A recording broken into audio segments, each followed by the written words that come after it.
Thank you for visiting ChristopherMedia.net. The Rocket Mortgage Super Bowl Squares Sweepstakes is back. It's the largest official game of Super Bowl Squares ever, with millions of dollars in prizes, and best of all, it's free to enter. Every score change, someone wins $50,000. Just enter for free at RocketMortgageSquares.com, and it could be you. Touchdowns, field goals, safeties, extra points. Every single score change will draw one lucky winner from the square to win $50,000. Plus, 2 grand prize winners will win $500,000 they could use toward their dream home. One way to enter, 2 ways to win. See rules and enter for free at RocketMortgageSquares.com. Then tune into the Super Bowl on February 7th to see if you bring home some dough. Rocket Mortgage, official mortgage sponsor of Super Bowl 55. No purchase necessary. Legal residents of the 50 U.S. and D.C. of age of majority. Ends 2/4/2021, 11:59 p.m. Eastern. Equal housing lender licensed in all 50 states. NMLS number 3030. The NFL entities as defined in the official rules have not offered to sponsor this promotion in any way. Christopher Media. Let's make some noise.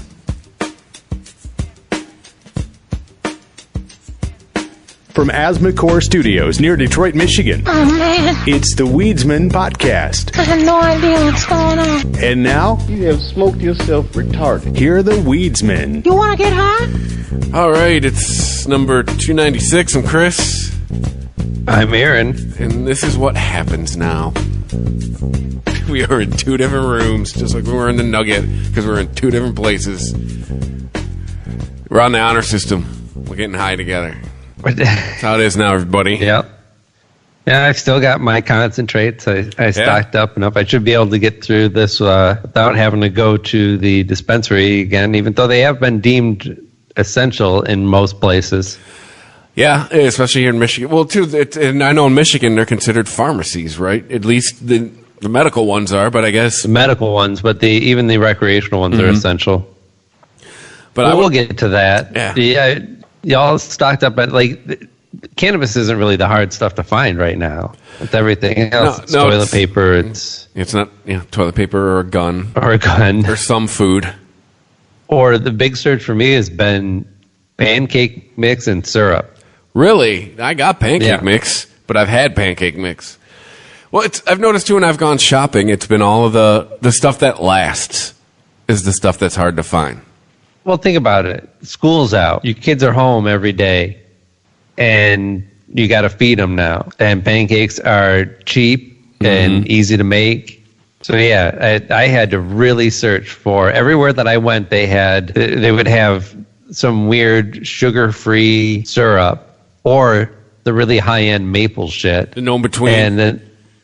And then they would have the protein pancake mix.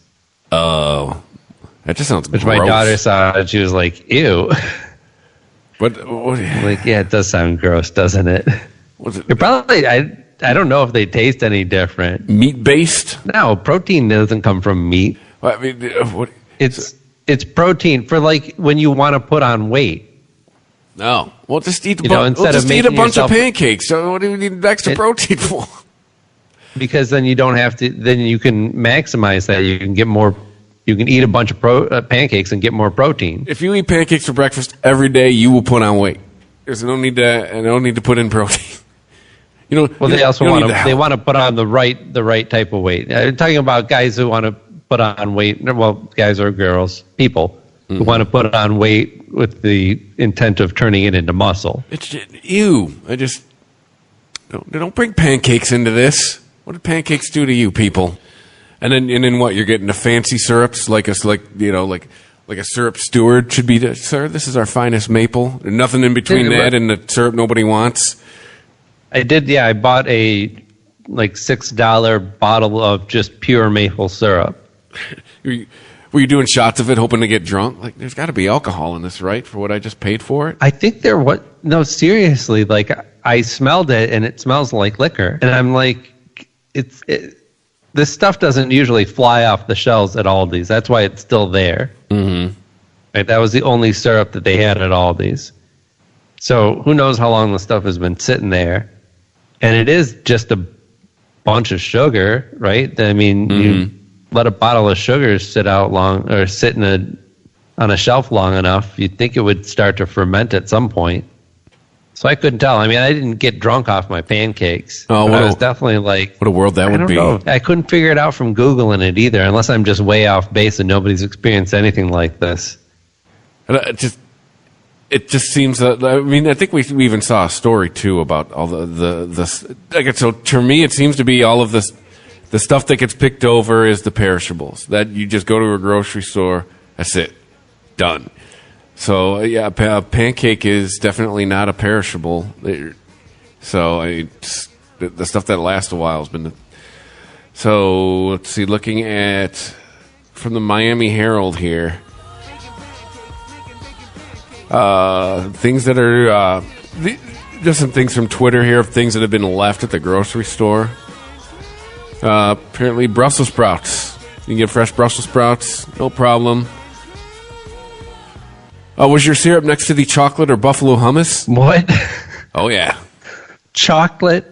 Wait. Those are two different things, right? Yes, they're at Trader chocolate Joe's. Hummus. Yeah. Apparently, plenty of chocolate hummus or buffalo hummus left at the Trader Joe's. Neither of those make any sense to me. Like, this is honestly why would you want a sweet hummus? Right? I mean, buffalo I can get behind, sort of, because they got that red pepper sense, kind. But you're like, yeah, I'm going to make this completely vegan dish that's made out of mashed chickpeas, and then I'm going to add buffalo to it. Yeah. The only thing I think buffalo sauce, like, yeah, again, I understand because roasted red pepper hummus exists, but let's see. Roasted red pepper hummus is the shit. Yeah, and then these last couple things have been at Trader Joe's. So, no one wants carrot spirals or cauliflower crust, which wait, I'm sorry, cauliflower crust. Yeah, it looks like it's cauliflower. Pizza crusts is what this picture looks like. Oh, well, you might want to emphasize that. Like, cauliflower crust doesn't sound like anything. I'm reading the person's tweet. Let's see. Right, but I'm assuming the person's tweet has an accompanying picture of frozen pizza. No, it has the picture of the carrot spiral still stocked and a picture of the cauliflower. It says cauliflower on, and then it looks like it's divided up like 8 slices of pizza. Like, it looks like it's like, hey, here's a cauliflower crust to put your pizza toppings on. What is it? Cauliflower pizza crust. So it is just a crust. It's not actually a frozen pizza. It's just a pizza. It's pizza dough made out of cauliflower. Yeah. How the gross. fuck does that work? Apparently, you can still get tons of Corona beer. Shocking. I know, because we're dumb. I don't know if that's ever going to stop. I think we're done with Corona. Won't they just have to rebrand themselves? Yeah, they're going to be like the AIDS chocolates from the 80s. Like I realize it's not fair. It's like just a random association, but that's the way the dice roll sometimes.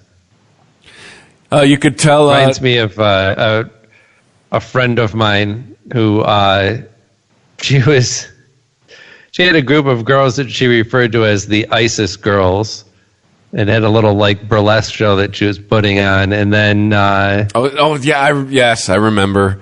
And then we were in a band with her. Yes, and then the ISIS terrorists started killing people, and everyone was talking about ISIS. I'm like, calling yourself ISIS right now, probably not the best idea. And she's like, well, that's not fair. And I'm like, well, I didn't kill anyone. Yeah. Like, what do you want me to do about it? Right, yeah, I didn't saw somebody's head off on the evening news. What do you want from me? Go complain to God? Like, shit happens. Move on. There's these dudes in Iraq. Sue them? Yeah, you send them a letter. Send them a tweet. Yeah. So it's not like Corona can sue the virus for defamation. Yeah. You could tell the temperature in the UK is different about certain things than here in the United States. There's a tweet here from someone in Scotland that's showing the vegan meat section of their deli case is still completely full, while everything around it is completely decimated. It's the only thing that's still left. Yeah. Yeah. Yeah, the tweet says, when things really hit the fan, people show their true colors. This is in Glasgow, where grocery stores are empty, but the vegan food remains. Vegan meat, Dasani water. Why does no one want Dasani? It's water. What's wrong with it? They put salt in it. They put sodium in it or some shit. Oh, really? All I do is just Coca-Cola's water. Yeah, they put sodium in it so you drink more. Oh, well. That's in corporate America, isn't it called Synergy? Let's see here. Yeah, there's a lot of plant-based, a lot of plant-based meat selections still on the shelf.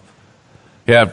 Well, that shit's got a long way to go, doesn't it? I mean, I don't know. I guess the Impossible burgers and stuff like that. A lot of people are saying that they can't tell the difference. Mm-hmm. Well, no, but there's a lot of sausage and hot dog and all those just don't taste like anything. They don't taste like what the original meat-based dish tastes like. My wife is Lisa Simpson all grown up. All right, she stopped eating meat when she was 7 because she grew up on a farm. I am not making that up. True story. But she is in the camp of that I am. Just eat meat.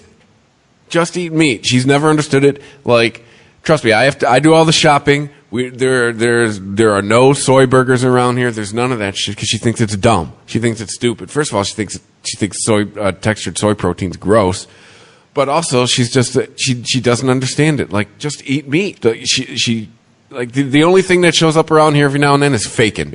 Because she likes faking and tomato sandwiches. But I don't get that. But she's just in the which it actually doesn't taste that far off from bacon. But she also told me to tell her, don't tell her that. She's like, if I know this really tastes like meat, then I won't like it. I'm like, all right. Weirdo. I married her. I had a chance to say no. I'm aware. The judge asked me, and I could have said no. So I know who I married. But she's just in that camp. Patties. Veggie patties are really good, but they're their own thing. They don't taste like a burger, but you can use them in place of a burger patty and have a different, like a black bean burger. She'll eat those. Really good. She likes those. Oh, but man. The textured soy protein, she hates that shit. Yeah, but a black bean burger isn't supposed to have the taste or texture Correct. of a hamburger. Yeah, she said, good black bean recipe, she's all over it. But so, yeah, you're right. Long way to go in this because I just don't see the appeal. Like watching all of these Burger King commercials, I don't even know this isn't meat. Just eat the meat, because also what they're finding out, at least what I've heard so far, is, first of all, calorically, a lot of this stuff worse for you than meat. Also, sodium-wise, because to make it taste like meat, they jam a bunch of more sodium into it. Yeah, I don't know. There's a doctor that has been working with Penn Jillette and helping him adjust his diet and lose a ton of weight. Dr. Clapper, I think his name is. And he had him on recently, and they were talking about a lot of these substitute meat products.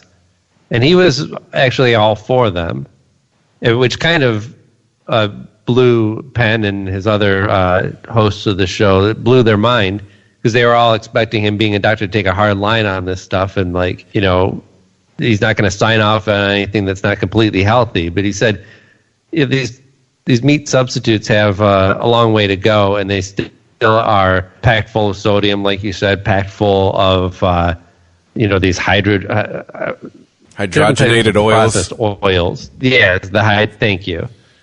The processed oils and all that, but they're still better than meat. Now, this is one doctor's opinion, but yeah, I don't think that. I think that the imitation meat companies are really trying to get ahead of the what would you call it? The non-living tissue production of meat that we'll probably see someday. Like meat grown in a lab? Yes, lab-grown meat. Lab meat, new band name. I call it. That is actually going to be the future. I think even if we manage to, if we go, hey, look, these plant-based meat dishes or substitutes are not only better for you, but they're better for the environment. And they actually end up being cheaper to produce. That's the trifecta that'll make them really take off everywhere.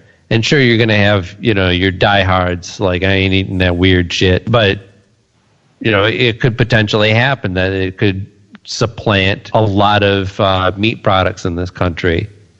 But I think as soon as you go to lab meat, then all that shit will come back. People will be like, I'm eating a real steak again. Well, also, too, there's a little Venn diagram in this crowd of plant-based meat eaters. And what about the non-GMO people? Are they going to have a problem with lab meat? What about the animal rights people? Are they going to have a problem with lab meat? They shouldn't. Yeah, but I don't think... Well... Yeah, what would their basis be for something that was never living? Yeah. That it could never grow into anything living. Now, I could see the non-GMO crowd being, sorry, I'd say what you want about GMOs. That's how we don't have famines anymore. Sorry. Like, that's just science getting involved in making food. There's other ethical conversations to have, but GMOs getting involved in food are how we don't have shortages of anything anymore. Well, the mistake is thinking that it's a black or white thing. Like GMOs are either good or bad. Mm-hmm. Like GMOs are just the latest process that we use to breed plants. Something that we've done since going all the way back to the beginning of civilization, cultivating crops. When we took, hey, this wheat thing over here grows and we can process it into food. So let's gather it all together and only continue to grow the versions of it that are really strong and hardy and produce a lot of food for our effort. That's the start of GMOs right there. Like when Lisa Simpson wanted to make her tomato that could feed a whole family? Right. Yeah. Remember they were cutting a tomato like a turkey? Well, wasn't it also the Tamaco episode? Was it? I remember her, one of Lisa's fantasies was growing a tomato. Tamaco was the movie. No, that was an episode. Oh, okay. Remember Wasn't it around the same time as the movie? No, because Tamaco was like the late 90s. Because I remember too, it was the what was it? They had learned to talk. They're going Tamaco, like the sheep. Oh, right, yeah. I think that was because I remember Lisa's flashback was the family in India slicing up the tomato, and she had solved world hunger. But that would be GMOs, right? I've now made a tomato so big it could feed you for a week. What's wrong with that? I don't see anything wrong with that. What's wrong with genetically engineering food so we never have a shortage again of anything? Which we're going to have that tested here in the next few months. But what's wrong with that? It's because it's unnatural. Are we playing God with food? Well, no, people think that it's unhealthy. And the reason that they think it's unhealthy is because the predominant use for GMOs is large corporations like Monsanto using it to produce things that are super high in sugars and starches, and they're using it to produce foods that are unhealthy for us. So yeah, it's possible to use GMOs, to use any kind of breeding process for plants to make healthier plants. It's just that that's not the one that makes the most money. Well, isn't this where you love to say it, I do too, isn't this where you just let the marketplace decide? People don't want your shit food, they won't buy it. I mean, yeah, but it's not. That would only be in the case if you had a competitive market between these two foods, but you don't. There's no crossover in the $1 bottle of syrup that's all corn syrup versus the $6 version of the syrup that's just 100% maple syrup. Oh yeah, that's also another conversation we always have. That the shit food is always cheap. Yeah, the food that's good for you, you need a second job if you actually wanted to buy the food that's good for you just to buy your groceries. Yeah, I don't normally buy the $6 bottle of syrup. That was an emergency situation. Trust me, I had to buy a $5 loaf of bread because I understand the same situation. That's all that was left at Meijer was some fucking all-natural, whole grain, rustic white bullshit. It was $4.49 for this loaf of bread. I'm not kidding you. But I was like, whatever. I don't know what to do with the bread that I have. Like, I was just buying any bread I could find. I'm like, oh, there's a $4 like misshapen loaf of Italian. Sure, it's something. Yeah. Oh, the sourdough, not sliced. Sure, I can do something with that. Yeah. So it'll be interesting when next time I go shopping. The Weedsman Podcast. ChristopherMedia.net. As much as life has changed over the last year, you're still pretty busy. So consider convenient COVID-19 testing from Quest. Get the same tests hospitals use without a doctor visit. Simply order online, select from drive-through or at-home options, and get results sent securely to your phone or computer. It's a great fit for your busy life. With over 25 million COVID-19 tests processed, you can count on Quest. So order your test today at questcovid19.com. You can go from taking notes to taking charge. From daydreamer to day trader. At Fairleigh Dickinson University, go for what you love. Visit fdu.edu today. ChristopherMedia.net. The Weedsman Podcast. You can get a donut with Dr. Fauci on it. It's a bakery in Rochester, New York. Stock up on those. Hey, wow, donuts are... what's going to happen with donuts? Well, what do you mean? They're still delicious, virus or not. What do you mean? That's the problem, though. Well, it's... think about what are the contexts in which you commonly eat donuts? Somebody goes and gets a box, brings it into an office, and sets it out in a common area, and everybody goes and picks through them, and hopefully doesn't touch them, but some of those fuckers do. And they hover too long over the donuts and breathe on them. That's it. And then what becomes? Donuts and bagels. What becomes of them? If I'm willing to bet most donut and bagel consumption is done in an office or work type setting. Spreads for meetings. Absolutely. So there's a donut shop in Rochester, New York. It's putting Dr. Fauci on donuts, putting them on edible. What are they going to do for spreads? Because those have to be disease vectors. You're going to go into a meeting and they're just going to have everyone gets their own individually wrapped freeze-dried astronaut ice cream. Are buffets over too? That's a very good question. But the spread, because I always forget there's a sitcom or something I always watch where they joke about an edible arrangement, or even it might be a comedian.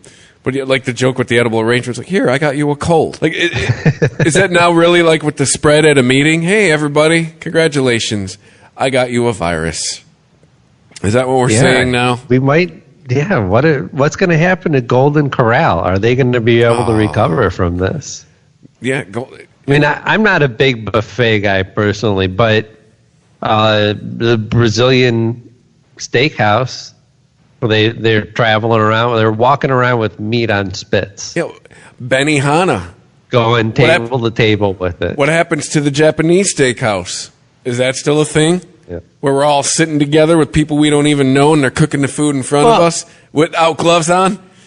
But you know what? You should be answering this question. You have some experience in this type of thing when it comes to hygiene in restaurants.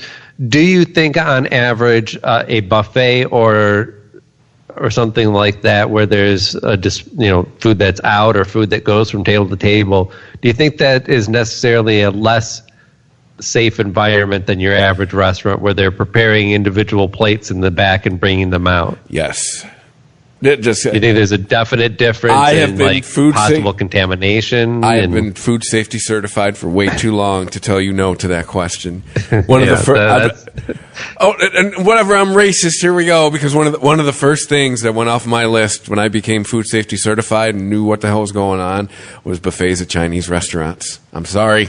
That was like the first thing. They're so good, though. I know, but they are so. Oh, if you knew anything about food handling, no, never again, never again. So, what about this though? let's say I cross off the China buffet, but there's another place where it's kind of similar, but they have everything behind the counter. It's more like Subway. So everything's already prepared, sitting out, but somebody certified, like, scoops your stuff into your takeout container and hands it to you. Is that more safe? The chain with the panda on it? Yeah, something like that, yes. Something like that. Yeah, I say yes simply because that particular situation, that is a chain that has standardized practices. I was speaking more to your local independent restaurants that had like no. But also I will tell you, in the light of stuff like this, buffets still have way more. Even if it is a chain, buffets are still in way more of a. There's still too many variables of a buffet for my taste in our current climate. And is that why we don't see a lot of chain buffets anymore? Like Golden Corral is the last chain. Remember Ponderosa? Like, what happened to all the fucking Ponderosas? Or you used to be able to go into a Wendy's and make yourself up a big ass salad. The super bar, the super bar with the fucking tacos. Oh my god, that was the best, dude. I thought that Taco Bell was the best thing in the world when I was a kid, and then the super bar was invented by Wendy's, and I lost my fucking mind. Because it's like, wait, as many tacos as I want? Yes. They just kept coming. Mm-hmm. I could eat tacos for days. Yeah, it was awesome. And then you could switch it up every once in a while. Make yourself a burrito. Yeah. And go right back to Taco Town. And then just go back up and go crazy. Like, I'm just going to make a burrito and a taco, and then I'm just going to smother it all in cheese. Yes. Make it all into one enchilada.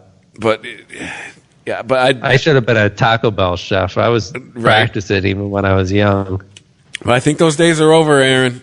Because how can you take 5 ingredients and make 20 dishes out of them? Exactly. Taco Bell chef, go. Right? I'm sorry, what were you saying? Taco Bell chefs days are over. Taco Bell chefs were chopped before chopped. 5 ingredients, go. Well, I just said, with public perception, this might be the end of the buffet. If I'm Golden Corral, I might just go get the Chapter 13 paperwork now. Yeah.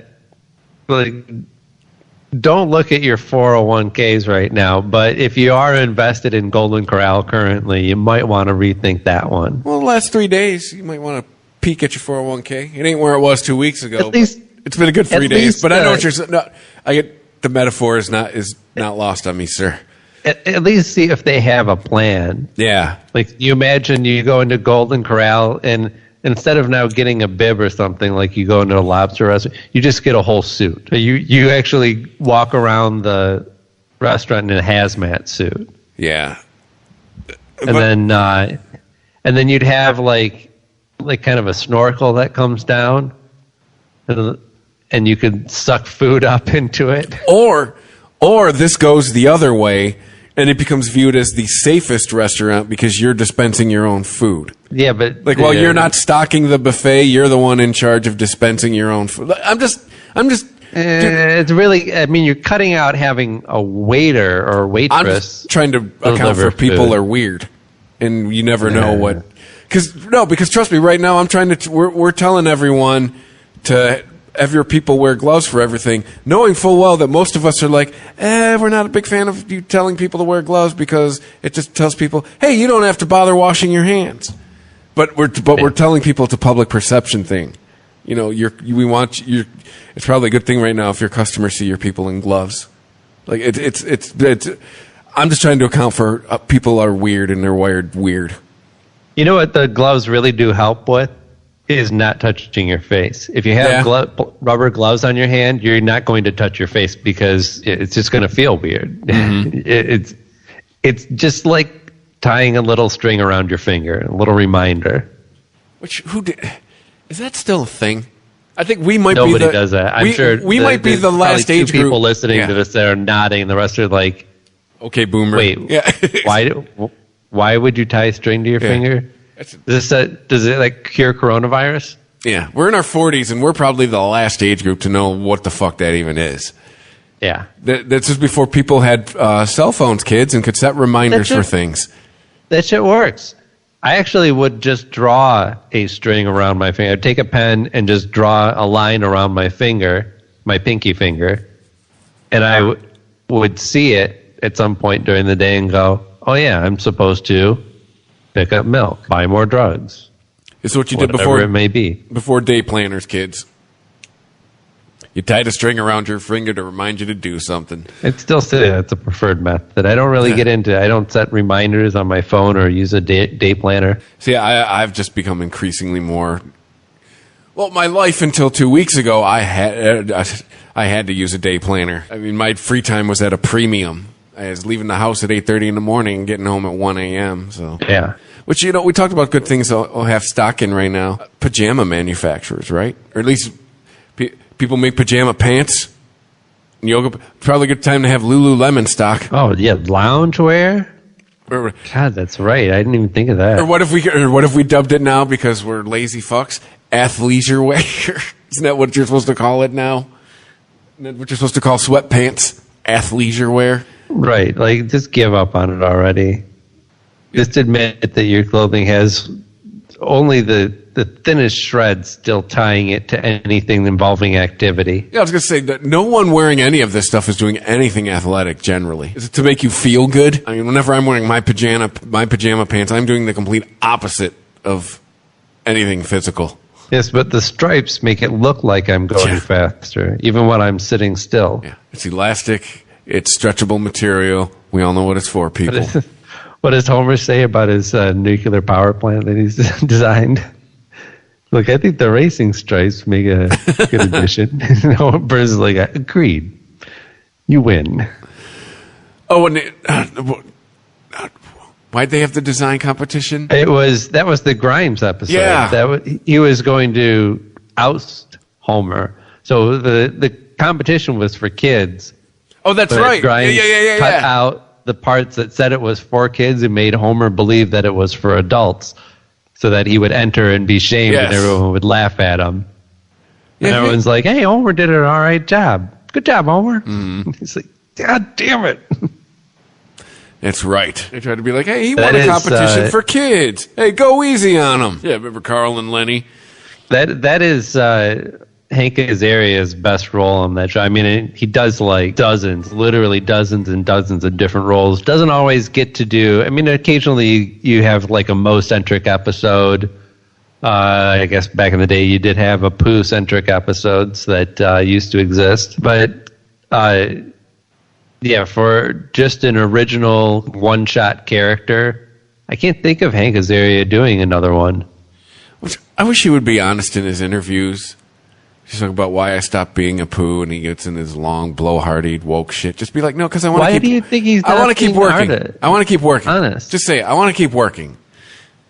Because he was fine with it for 30... Did you listen to... He's fine for 28 years until people started bitching about it. Just say, I want to keep working. Just be honest. Well, he was interviewed recently. Was it on WTF? Did you hear something? Did you hear a recent interview with him? It's. I've read it. I don't know if it was WTF, but it's stuff I've read. Yeah, no, I guess. He's probably. We're probably reading basically the same thing because he's going on the circuit promoting the new season of Brockmire. Yeah, I think so. But you can't say Brockmire without doing a little bit of that sportscaster voice. It just Brockmire. That name is made it Brockmire. Yeah, it even just sounds like Brr. Yeah, it's a little bit of Brr. Oh, that's right. Pump for letter there, Pump B from Adam Carolla. Oh yeah, for letter there, Pump B. What's that guy's name that goes on Adam Carolla's show? Oh, Brian. Oh shit, Brian Whitman. Fort Lauderdale, Pump B. He's so great. Elizabeth. He's got a high phone. All that classic broadcaster stuff just works for me, though. Oh, me too. I was listening to. Speaking of WTF. He has Dan Aykroyd on this week, right? Mm-hmm. And I'm listening to the Dan Aykroyd interview. And I'm also doing other stuff. I'm getting ready for the podcast. I'm cleaning up. And I realize, I don't really have any idea what Dan Aykroyd is talking about. But I love hearing him talk. It doesn't matter. He's just got that, He's like a traditional broadcaster in his delivery. Well, from what things I've heard lately, he doesn't leave any dead air. He keeps the cadence going. He keeps you engaged even when you have no idea what he's talking about. from what I've heard lately, he's nutty and he plugs his vodka. That's pretty much what he does. Oh, he is kind of nutty. I mean, he doesn't sound unhinged, but he does go into, at one point, they start talking about vodka, and he's like, let me just get this out of the way, and it just goes full into his, like, not a pitch, but like he's recording a commercial. The whole reason he's there. No, that's not what I was getting at, really. He's been waiting for them to get into this, so he can, like... No, that's just it. Like that, it's just that broadcaster side of him, right? He's just speaking of vodka.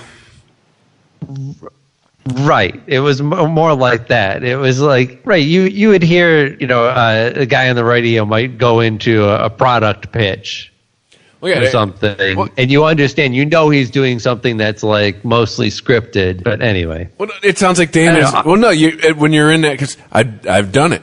You're just looking for your pivot point so you can get into it and do this, and it sounds like what Dan Aykroyd's probably doing. Because I mean, yeah, right. So it's not just that he was constantly waiting for a chance to pivot to his own product. But once he saw it, it was no. It's that whatever came up in the conversation, he had a pivot point for it. Oh. So of course he had one for his vodka, but everything, a subject could come up, just something random gets thrown out and he's got a story. He's going right into it. Like he doesn't even stop and go, that's a good question. That reminds me of something. So his rhythm, his pattern does not stop. He's like a fucking carnival barker. So he's not listening to you. He's constantly front loading what he's going to say to you next. I don't know.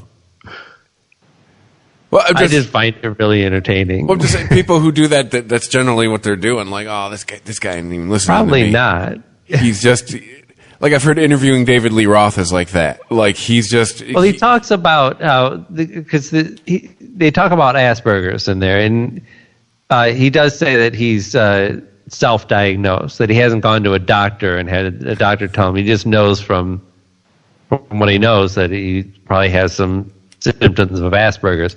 So he might just have a rhythm down that he does for interviews where he is just basically performing, right? Mm-hmm. He might not be comfortable doing an interview, but if he puts on that performance, like Robin Williams, right?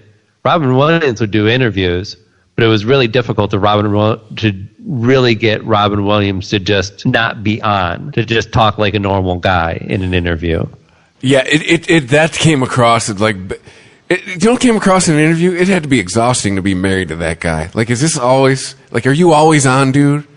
Dan Aykroyd or Robin Williams? Robin Williams. It just came like, oh my God, being married to this person. Like, so is that how Aykroyd comes across? Just he's never off? Well, Dan Aykroyd comes across as Robin Williams without the coke. So he's a more tolerable and friendly version. So tolerable but still exhausting? I would imagine so. I don't know. Like, does he come across as like the people that sound like, we all know the person that sounds like they would be a chore to hang out with? No, maybe. I don't know. Because we all used to have that friend. Like, oh my God. Like, I'd like to think too, at this point in our lives, we don't have that friend anymore because we don't have time for bullshit. But we all used to have that friend where it's like, Jesus Christ, every time I hang out with you, dude, it is effort. It is an experience. I tend to be drawn to those types of people in my past, so I have a high threshold for that type of behavior. Same here, but I like to think by 40, it's like, yeah, that's like, it's just me, my wife, and Rory at this point. Like, Yeah. The Weedsman Podcast. ChristopherMedia.net. ChristopherMedia.net. The Weedsman Podcast. So I heard weed selling a lot in these times. I heard one business that is not hurting, unlike along with grocery stores, is weed. Weed is, a lot of people have stocked up like you and I have. Hopefully everyone's well stocked up out there. Yeah. And probably in see if I can get this sentence out, in anticipation of what people were predicting to be a lot of closures of dispensaries and recreational places, but that doesn't seem to be the case for the most part. Because that's what I did. I stocked up on cartridges because I figured there's going to be a point where we're not going to be allowed to leave and they're not going to be allowed to be open. Yep. Well, not at 2. So far, even the places that have shut down to the public as far as going into the place are doing curbside pickup, doing delivery. Well, yeah, my dispensary, I went on, Gretchen on Monday came out and said, that's it. You got till midnight and then lockdown. Well, it's not lockdown, but we get it. A lockdown, shakedown, a breakdown, you're busted, something like that. But stay at home, whatever it is. There aren't exactly cops roaming the street looking, my wife can go get a pack of cigarettes and not get arrested. But, going out's frowned upon. I was still able to go inside on Monday and pick up my order, which lately I've been doing it anyways, and now in the age of this, it's been even a better move. I've been ordering online, so I can just go in, hey, I'm here to pick up my order. They all right, cool, here's your money, peace. Right, yeah, and you're ahead of game because that's what a lot of the places are doing. So you order ahead of time, and then they let you know when it's ready, and you swing by, and they just come out to your car. Just because we talked about my like time was at a premium. Man. Well, my time was at a premium, so that's what if the whole purpose of this wasn't for social distancing, I would almost insist that the guy slip you the bills and the handshake. Well, too, but and then he just drops and then he drops a baggie in your passenger seat, all sly. Right. Well, it was again. I talked about how my time was at a premium. It was like, all right, I need to pick this up in this window because, it takes me a certain amount of time to get from Detroit to Port Huron. So I was doing that, but as of Tuesday, now it's curbside only. They instituted curbside last week. They gave you the option, even when I placed my order. Hey, do you want to pick up, delivery? Do you want to do curbside? That's a pickup. I'm a full-grown man. I'll still come in and get it. It's probably quicker that way too. But as of Tuesday, I guess now curbside is the only, other than delivery, is the only option at that dispensary, and a lot of other dispensaries have done the same thing. Yeah, a lot of places are doing delivery, and I'm like, why is there all this debate about where there's prior to all of this, there was a lot of debate about what areas are going to allow delivery and who's allowed to delivery, and can we do medicinal or recreational or both? Not just in Michigan, but all over the U.S. when we hear about delivery programs, and now all of a sudden it's just not an issue.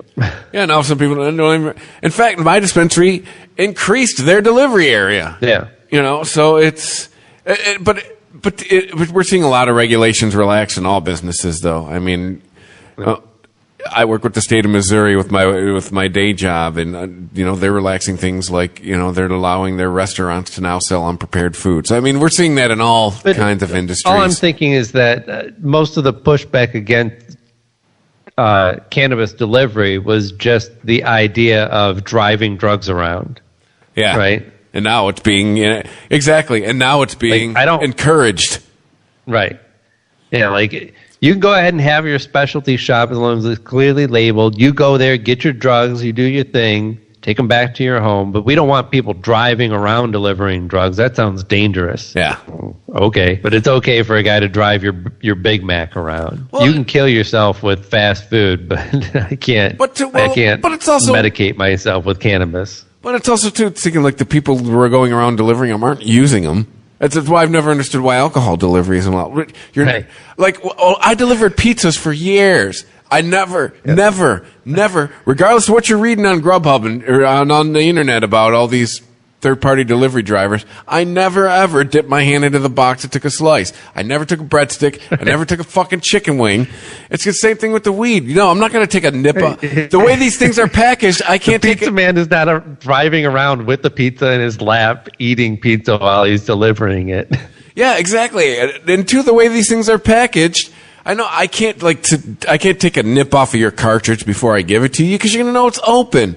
You're going to know I opened your weed and took a nugget because of the way the shit is packaged.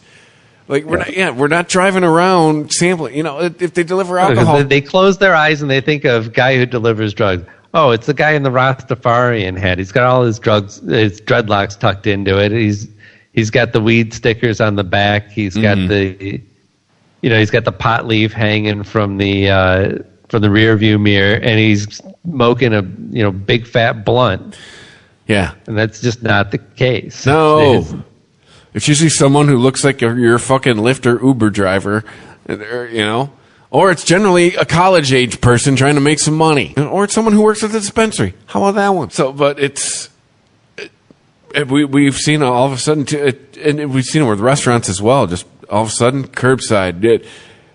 I wonder if they were doing the same thing with curbs. Oh, we can't have people running the drugs out to the car for you. That's just not right. Now it's probably being encouraged. Yeah. And because it's not alcohol, right?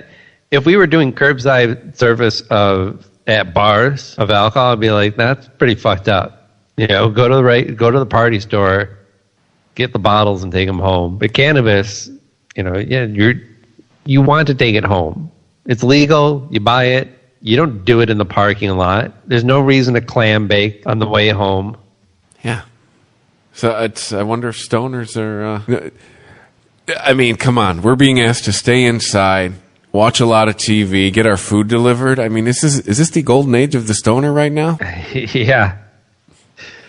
It's finally work from home. I gotta say, I'm digging it so far. Yeah, minus the if we could take out this whole global pandemic thing, this would be pretty cool. Yeah. So I mean, I'm guessing just marijuana, everything is just ground to a halt as far as legislation, anything being just all of that scene is just we're done for now, right? It's gone with everything on pause. Everything this week has been like this area is or isn't closing down, or is experiencing interrupts or whatnot. I mean, I guess was it Denver or all of Colorado? No, it was Denver. The Denver mayor closed down all of the dispensaries and liquor stores. And then was forced to reverse that decision after, according to Fox News, crowds swarmed. No shit. I don't know how many people, but I'm imagining this being like Mayor Quimby. Like, can't this town go one day without a riot? Dude, here to the people in Denver. Hours earlier, he deemed liquor stores and recreational marijuana dispensaries non-essential businesses, as opposed to grocery stores and blah, blah, blah. Yeah, we all know that. Let's see. He said of liquor stores, as much as we might think it's essential, for me, it's not essential for everyone. Huh? Oh. Yeah, but I don't know what that means. Yeah. Hey, just because you don't party doesn't mean everybody else does, buddy. He closed down the weed and the alcohol. So it means he's fucking straight edge. Cool. Just because you're straight edge, I mean, like the crowds swarmed. Were there pitchforks? Do we know? That's it. I'm trying to find a description of like how big was this crowd, right? But I don't. Was there a torch? They really don't say. Did they swarm a car he was in? Did they start rocking it back and forth? I thought maybe I missed something in this story, but it describes, nothing about any crowds anywhere. It's kind of baffling, and it's really short. It's like maybe they left out a chunk of this story. After panicked crowd swarm Denver liquor stores and dispensaries, Mayor reverses order to close both. Right? Are you reading Fox News as well? The Denver Post. So do they say like where did they swarm? Did they swarm the dispensaries? Did they swarm City Hall? It only took 3 hours. 3 hours for that decision to be reversed. Yeah, and then. Since I have that. What happened in 3 hours? Like 3 hours, in 3 hours time, everybody rushed out of their houses and ran to their local liquor store? I can't get past the ad blocker. I can't get past the headline. We'll never know. Which, by the way, newspapers, we can't take down our paywalls during a pandemic. I've noticed this with the New York Times and WAPO. now this. All of the things that everyone's calling for free. We can't take down. We can't forego the $2 newspapers and let people have access to your information for free for a little bit. I guess it's maybe just a little pet peeve of mine. Here, let's try it. Westward. Is that a thing? Should I click on it? I got Twin Cities over here. So far, it reads exactly like the Fox News story. Ooh, I've the independent voice of Denver since 1977. Westward. Denverites did just that, swarming the neighborhood liquor stores Monday afternoon in response and violating social distancing requirements while they were at it. With some stores reporting lines forming a block long just 15 minutes after the mayor's press conference. So yeah, they rushed out. They swarmed to stock up because he was going to close them. That's the thing. Non-essential, sure, but alcohol is the only drug you can die from going into withdrawal from. Yeah. Pharmacies and hospitals will dispense it. So can we stop with the judgment on what is and isn't essential? Or how about, hey man, if you're going to lock us in our fucking houses, let's get booze. Come on, man. Give us something. We got no sports. But you better make sure we have access to some form of entertainment, and also water, food, cannabis, coffee, alcohol. Yeah, we got to stay inside and let us get altered. Nicotine. I forgot nicotine. Yeah. Oh, and sugar. Heaps of sugar. But I did learn something from this article that apparently in-person marijuana sales have been banned in the state. In Colorado. Person, what does that mean? They can't even do. They can only do curbside. They can only do curbside pickup and delivery, and all sales must be through online pre-orders. Oh, nobody's going into the store, so that's the same as what we're experiencing here. Yeah, in Colorado, no in-person weed. Oh, you could still even go. Oh, but medical, you could still go inside in Colorado. So, hey, pays to have the card in Colorado. That's weird. So why would you? I don't know, man. It just says medical marijuana dispensaries are allowed to remain open for in-store shopping under both the governor and the mayor's original and revised orders. Hey, at your dispensaries that you go to, would you pay more for delivery? No, because I never get it delivered. Because I've gotten over like before we've talked. No. Okay. Well, we've talked about this before. How it's like that's not my question. Maybe I phrased it poorly. No. Is it more expensive to have it delivered than it is to do curbside? That's the question. Technically, no, but tip. So yes, because there's still the expectation of a tip. While there is no delivery fee, I mean, come on, man. Someone just brought you. I mean, you didn't tip the weed man, but he was also gouging you. Yeah, so, sure. I mean, but that's pretty good. I mean, I thought that. I mean, why wouldn't you? I would just get the shit delivered. Fuck curbside. I'll dish out $5 extra to not have to leave the house. Well, see, I used to be a delivery driver, so they're at least getting 20% out of me. So that's the thing. I'm not just tossing you extra $5. You know, like if I'm wait, if I'm buying spot is not a good tip for a delivery driver. Well, just because I used to do it, if I buy $50 worth of shit, I'm throwing you at least 10. Like because that's me. I don't tip. That's like tipping like you're eating out. Yeah, well, I used to make my money off of that shit. I got a soft spot for those guys, man. I used to be those guys. So, yeah, they always get 20% tip out of me. So instead of overpaying them, you just choose to not use their service and pay them anything at all. Correct. Nice soft spot. You're a big softy. You big teddy bear. Well, no, I just choose to go get them myself. I hear you. Hey, fuck this. The resources I'll spend will be less than the tip I'll give you.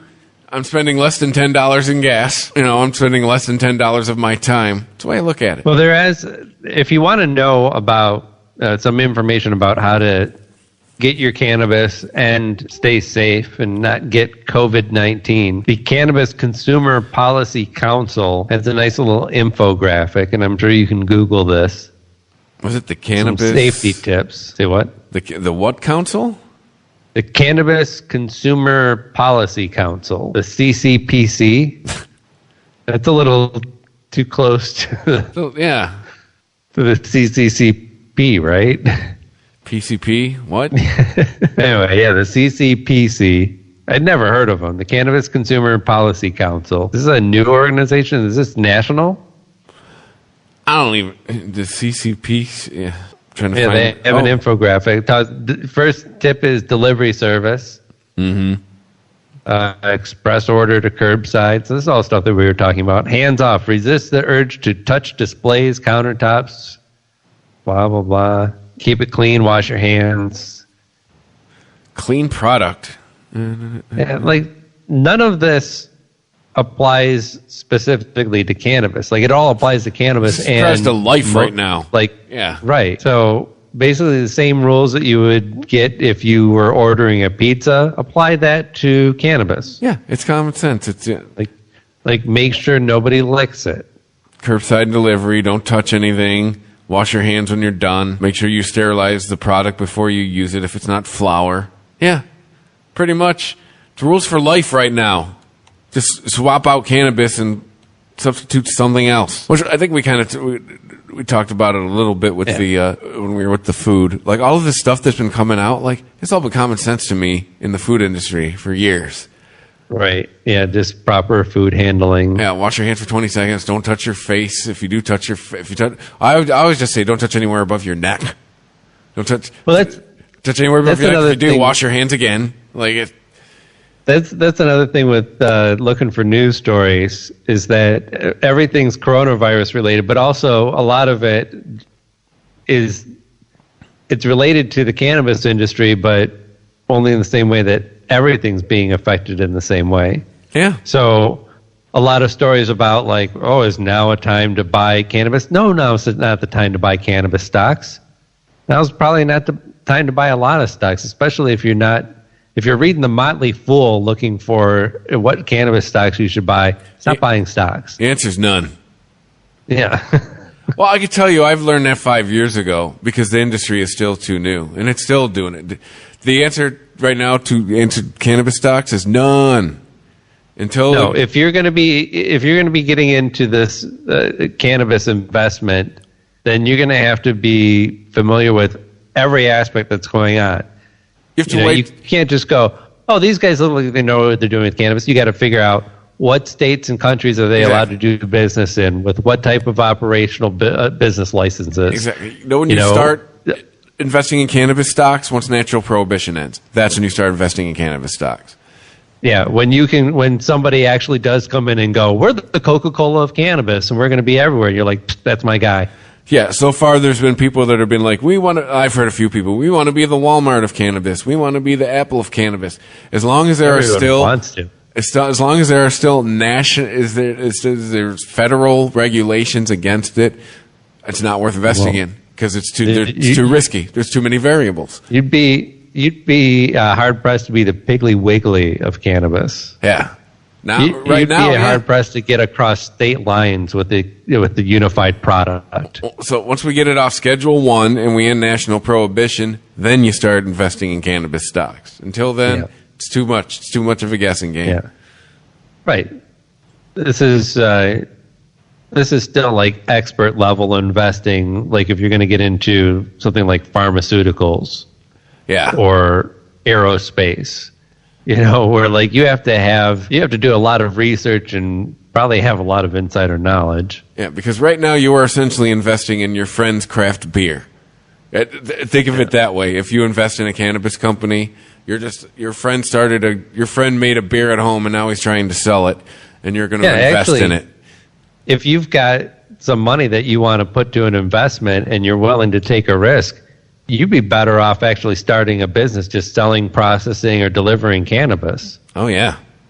That would be a much better investment. You'd be more likely to get a return on it. Sure, you could go belly up like any number of small businesses, but got a better chance than letting the stock market swallow your money. No, I got a friend who used to be my weed man. Him and his buddy went legit. They got products in dispensaries now. Absolutely. Good for them, man. You were an outlaw when I met you. Now you're just a businessman. So, all right. Anything else in the world of weed and COVID-19? And is that Venn diagram crossing anywhere else? Besides waking up?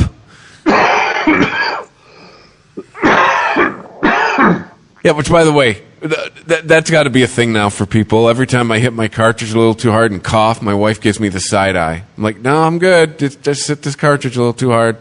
This is self-induced. Yeah. Oh, trust me. Asthmatic, allergic to everything, and smokes pot. So I'm just going to cough sometimes, people. Yeah, it's going to happen. This is, what do they call it? Normal operating procedure right now. Yeah. So, yeah. Hope you got enough supply. If not, I hope you got some place that'll give you curbside, and we'll all get through this.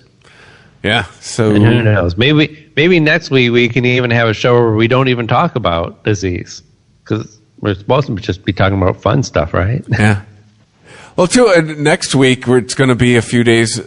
Let's see. Next week it's going to be a week. It'll be a week before Easter, so we're all going to be out of the house soon, anyways. Yeah.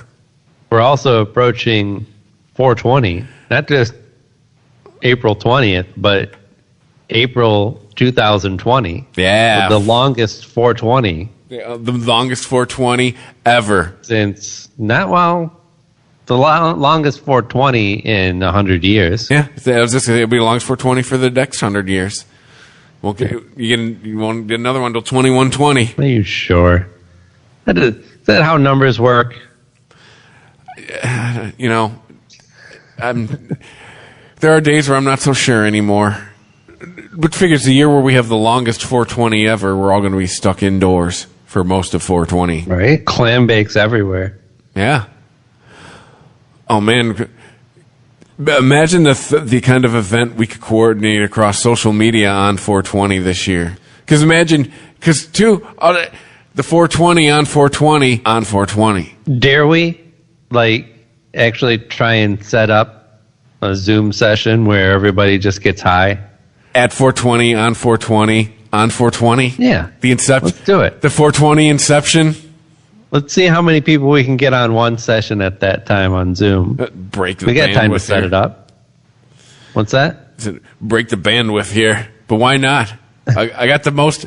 I believe I have the best internet a residential person can, that Xfinity will let a residential person have. And you are getting a credit on it. Did you get your email from Comcast? My $12 a month credit? I don't care, but yeah, I'm getting a credit. Yeah. Yeah. They made good on that one. So yeah, I don't know how many people you can get on Zoom at once, but I'm going to look into it. April 20th is on a Monday this year. Well, from what I've seen on the news, apparently you can get however many fucking people you want. Like, I've been seeing things where people are doing, scavenger hunts with their neighbors, and they've shown the Zoom box, and it's been 12 fucking boxes. The Adam Carolla show every day, they had 6 people on there at once, didn't they? So, I haven't watched any of the videos, so yeah. I haven't either. I've just seen the screenshot. Well, I can tell you with Skype, hell, on the Beer Nuts last night, we had 8 people. You know, I preach to everyone the mute button is your friend when we have that many people, but it's... So, yeah, I wonder with Zoom. I think that's why Zoom has been the thing of choice, is because I want... Let me know.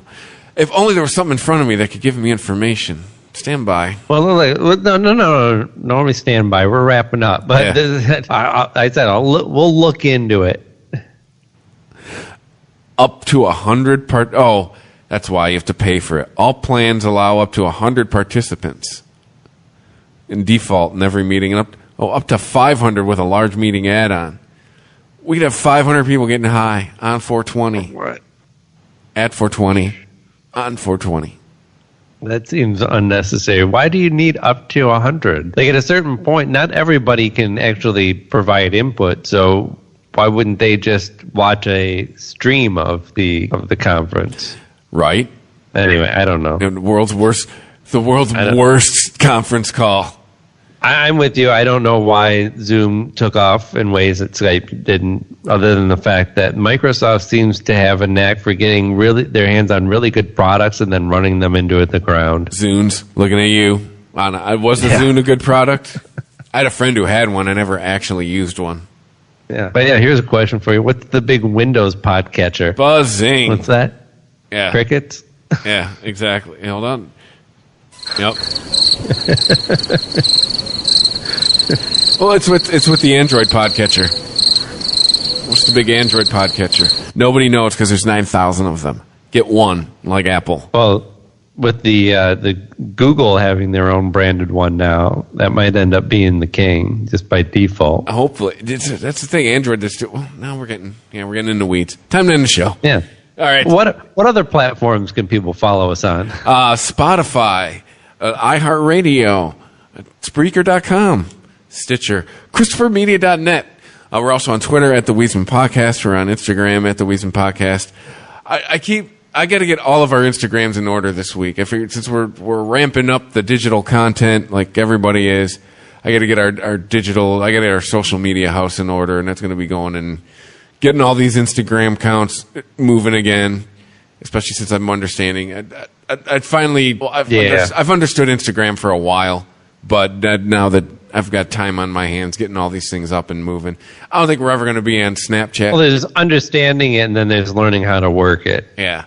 Well, two, I don't think we're ever going to be. I don't think Snapchat just serves podcasts well. And I don't mean work it like old man style, like how do I upload a picture, but working a social media platform, like actually making it work for your benefit, figuring out how to, tag everything correctly. And anyway, you know what I'm talking about. Yeah, and if we were a video podcast, I might look into Snapchat, but we're not a video podcast, so it's And then, and I just don't have any. I don't have any interest in video. Like a lot of people are looking to add. A lot of podcasters are like looking to add content during this time when everyone's indoors and looking to video for that. And I'm like, we're just do more podcasts. Yeah, like more podcasts. This is radio. This is just the future of radio. Just do more podcasts. We don't need to do TVs. Yeah. So and I'm looking into because I've been using the program for my demos for getting radio gigs of putting our stuff on YouTube, because why not?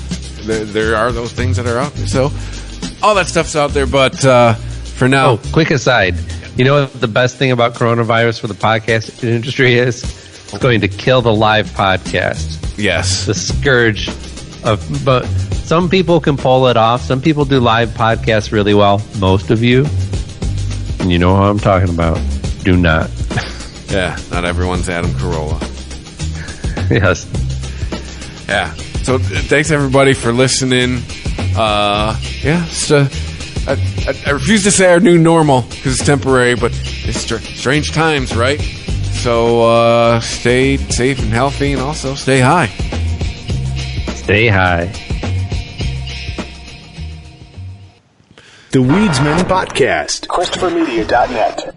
Discovery Plus is the greatest collection of real-life entertainment on the planet. 55,000 episodes from networks like TLC, HGTV, and tons more. Woohoo! Discovery Plus. Stream now. Stream what you love. ChristopherMedia.net. If you like this show, please tell a friend. Please make sure to rate and comment on all your favorite Christopher Media shows. Please follow us on Twitter and like and share us on Facebook. You can subscribe to all ChristopherMedia.net shows for free on ChristopherMedia.net. Thank you for listening, and thank you for visiting ChristopherMedia.net. Thank you for visiting ChristopherMedia.net.